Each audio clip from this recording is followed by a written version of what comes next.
Hello guys.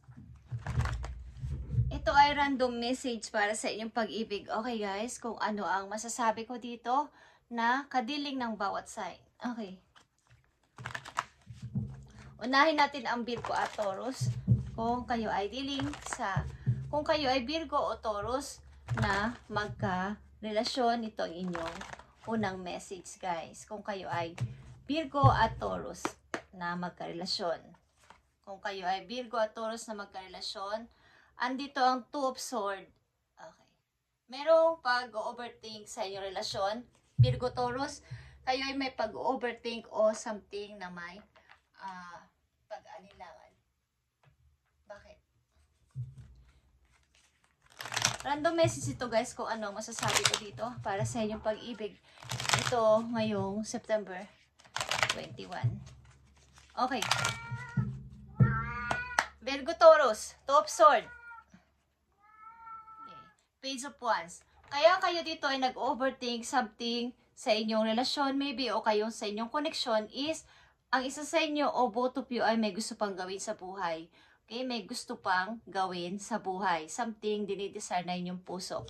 Okay, maaari ang isa din sa inyo, Virgo Taurus, ay hindi pa matured sa pag-ibig na to o hindi pa immature pa tong relasyon na to. Wala pang katiyakan, hindi pa masyadong seryoso. At ano pa? Yeah guys. Puno-puno dito ng maaring may alalahanin sa pag-ibig na to at hindi healthy. Okay, Virgo Taurus na relasyon. Okay. Something, ang ilan din sa inyo ay nag-iisip lumayo or may gustong lumayo with someone. Guys, okay. So, mag-move on na tayo, guys. Okay. Kung kayo, Aries na may kadiling na Leo, tingnan natin. Random message ito kung ano masabi ko dito, guys. Okay. Kung kayo, Aries na may kadiling na Leo. Aries, Leo ito, guys. Okay. Aries, Leo. Okay. Dito ang Prince of Cups o yung energy of Scorpio. Okay, guys. Maring kayo ay yung na dalawa o yang ang isa sa inyo. Aries, Leo ito. Kung kayo ay magka-connection, Aries, Leo or Leo, Aries. Okay. Leo, Aries. Tingnan natin. Ang Prince of Cups dito. Okay. Ito ay Ace of Pentacles.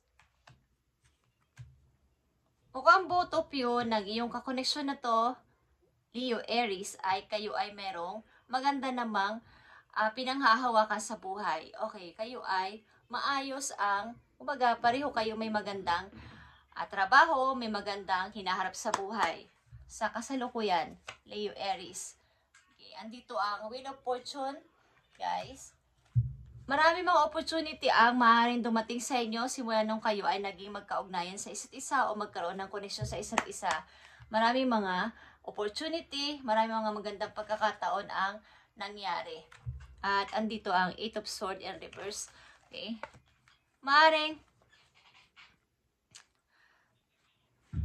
bagamat may mga opportunity dito dumarating o maganda ang pasok na mga oportunidad sa inyo, dalawa simula nung kayo naging kayo is, mayroong mga tao sa paligid ninyo na palagi nag-ghost sa inyo o isa sa inyo may gumugos sa inyong buhay o nang i-istorbo sa inyong utak. Okay, galing sa nakaraan.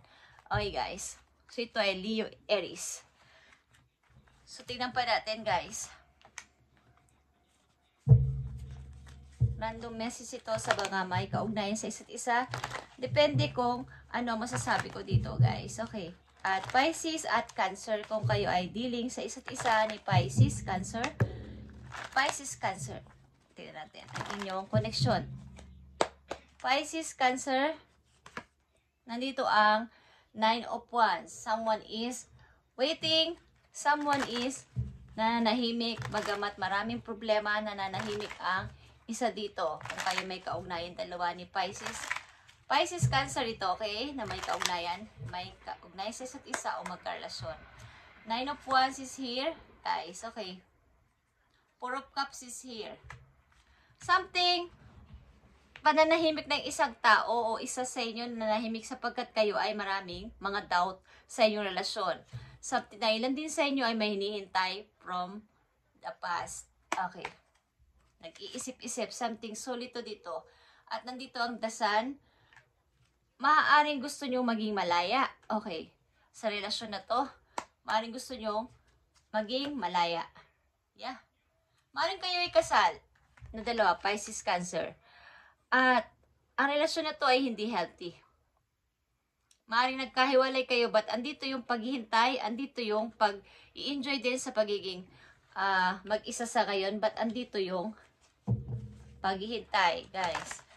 Galing sa past, maaaring hiwalay na kayo. Pisces, Cancer, okay. So, Sagittarius, Leo, tingnan natin. Sagittarius, Leo, kung kayo ay mag-ugnay sa isa't isa. Sagittarius, Leo. Sagittarius, Leo, message. Andito ang judgment, guys. Sagittarius, Leo, kung kayo ay may kaugnayan sa isa't isa. Andito yung truth or judgment. May paghihiwalayan din o something na may pagkakaroon ng hindi pagkakaunawaan sa connection yung dalawa. Sagittarius, Leo, Leo, Sagittarius. Yeah. Third party ba to, guys? May kaugnayan sa third party, Sagittarius, Leo. Something na isa sa inyo ay nagtataksil at meron sa inyo dito nag-a-advise na magpatuloy ka na. Isa man sa inyo, Sagittarius, Leo, may nagsasabi na magpatuloy ka na sapagkat hindi na nararapat yan na magpaka-istak-istak ka dyan. Okay. At nandito ang Six of Cups. Maring kayo din dalawa ay bata pa naging kayo na ng person na to.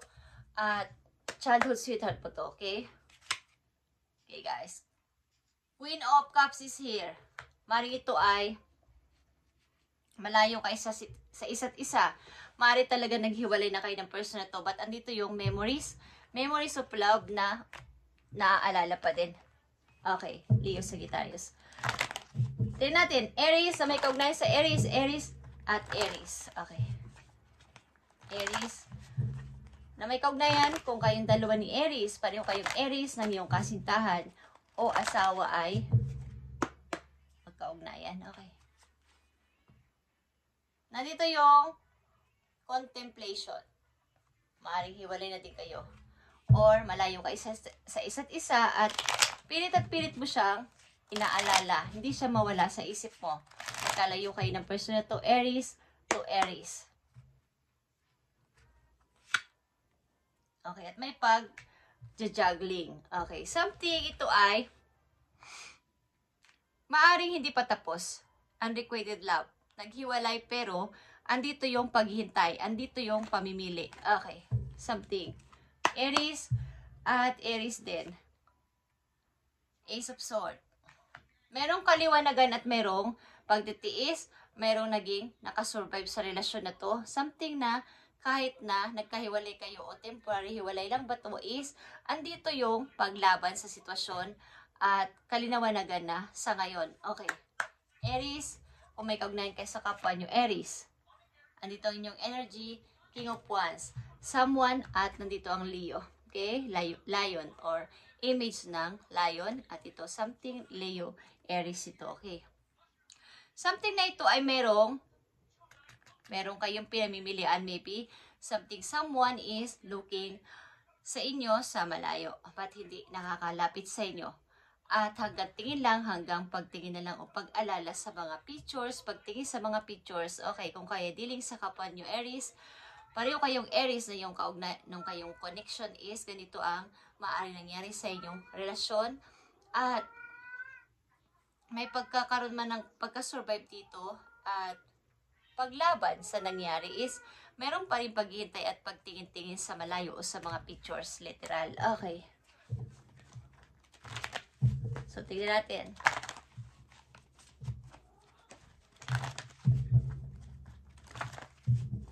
Taurus, Leo. Kung kayo ay dealing sa isa't isa, Taurus, Leo. Tingnan natin. Taurus, Leo. King of Pentacles is here or Capricorn energy to. isa sa inyo ay busy sa work, ang isa sa inyo ay businessman o businesswoman, okay, at laging busy sa kakatrabaho, pagpaparami ng ipon, pagpaparami ng pera, okay, at nagsasaya. Kumbaga ay masaya, kung ano man ang kinalalagay niya sa ngayon, okay. Taurus na may kadiling na Leo o Leo na may kadiling na Taurus, kayo ay maybe successful sa life, okay, isa sa inyo. At nagpapatuloy, something na matagumpay sa buhay at marami dumadating na opportunity. At nandito yung Two of Swords and Reverse, okay. Maaring Taurus, Leo ay kayo ay, kung kayo ay magkarelasyon ng dalawa, sa ngayon, meron ditong pamimili, merong mga option na dumating sa inyong buhay o isa sa inyo, may pamimili, opportunity versus love, guys. Opportunity versus love ito. At something na ang mahalaga dito ay opportunity, guys.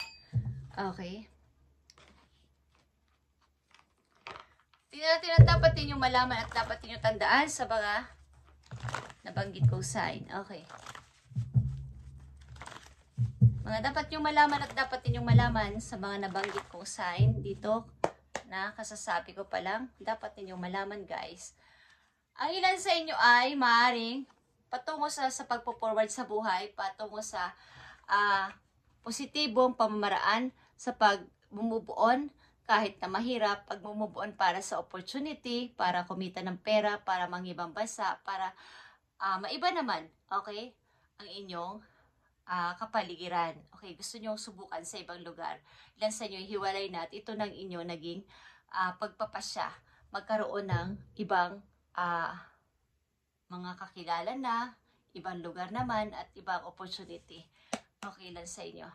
Sa mga nabanggit kong sign dito, zodiac sign dito, is, andito kayo, okay? Sa inyo ay matagumpay sa buhay, like I said, at still single pa rin at naghihintay na kung sino makakasama ko sa buhay o babalik pa ba siya sa buhay ko. Ito na ako ngayon, successful na ako at okay na. Nagawa ko na pinili ko yung opportunity at nagawa ko na. Pero, andito ko kayo nag-iisa. Something na naghihintay kayo, okay? Manito ay Pisces. At may pagkamahilig ang ilan sa inyo sa alahas, something mga gold. Okay. Sa mga nabanggit ko sa kanina, ito dapat nyo malaman at tandaan. Okay? Patience and planning, ilan sa inyo ay about sa kapirahan ng iniisip dito, something pagbibuild ng kung anong bagay, business ba to o ano is, andito pa kayo sa pagpaplano. Something may Aries dito, okay, o nafe-feel, ito ay nasa likod kayo ng dalawang, hindi pa kayo lumalabas dyan sapagkat ang ilan sa inyo nag-iisip-isip, nagre-research something, or may mga dapat pang inaalam, pinag-aaral, ina-analyze bago i-reveal ang gusto ninyo mangyari sa buhay o i-plano ninyo sa buhay. Marami kayong pinag-iisipan at pinag-aaralan para maging perfecto. Something may gusto kayong i-build o itayo,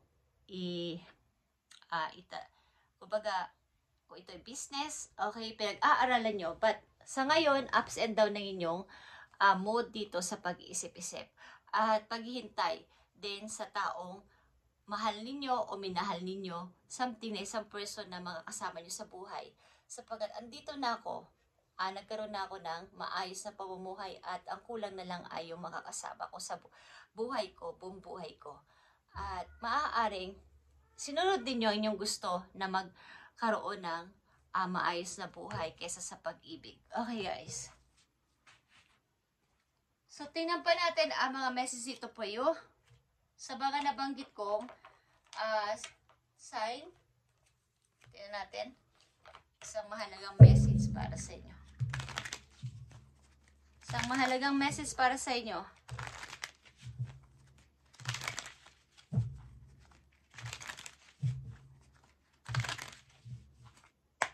Okay. Thank you. Thank you, Spirit. Andito ang unexpected. Okay, guys? The financial crisis may be beyond your control, but the outcome is still up to you. Okay? Yung crisis o yung kawalan ninyo o pagkakaroon ng kagipitan sa kaperahan ay sa pagkontrol nyo sa paggastos, sa pagkontrol nyo sa inyong pera, sa pagmamanage na sa inyong pera, sa dumarating sa inyong mga kamay na pera, sahod din nyo, nandun yung nakadepend sa inyo yon. Okay, kung bakit nagkakaroon ng kakulangan o kasobrahan ng inyong pera.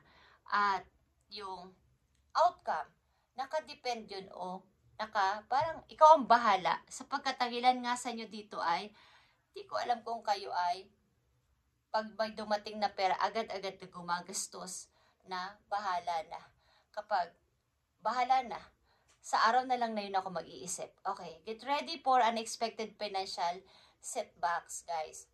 May mga unexpected kayong papatang na money, kaya ang warning dito, huwag nyo sayangin o huwag kayong gumastos sa walang katuturan o hindi naman mahalaga. Something want lang pero hindi nyo naman need. Okay? Tackle things and advise and prepare for unexpected. Unexpected, maaaring dumating pero mawawala din kaagad kung hindi aayusin ang paghawak at pagmamanage dito. Okay? Sa mga nabanggit kong sign, ito ay inyong tandaan. Okay guys, at ang ilan sa inyo ay gustong magdagdag ng trabaho pa bukod sa inyong main job, bukod sa ano pa na ginagawa ninyo ang pagkakakitaan, gusto nyo pang magkaroon pa ng iba't ibang source of income para lalo kayo makaipon. Okay guys, thank you and God bless sa mga nabanggit ko dito sign, energy na lumabas dito ay God bless sa inyo lahat guys at pagpalain kayo ni God sa inyong mga gagawin sa buhay. At kung ito yung sitwasyon is kumuha kayo ng konting-konti o gusto nyo ay lahat na. Okay, kahit konting percent lang na inyong malalaman at advice dito ay inyong sundin kung gusto nyo lang. Thank you and God bless sa inyo lahat guys.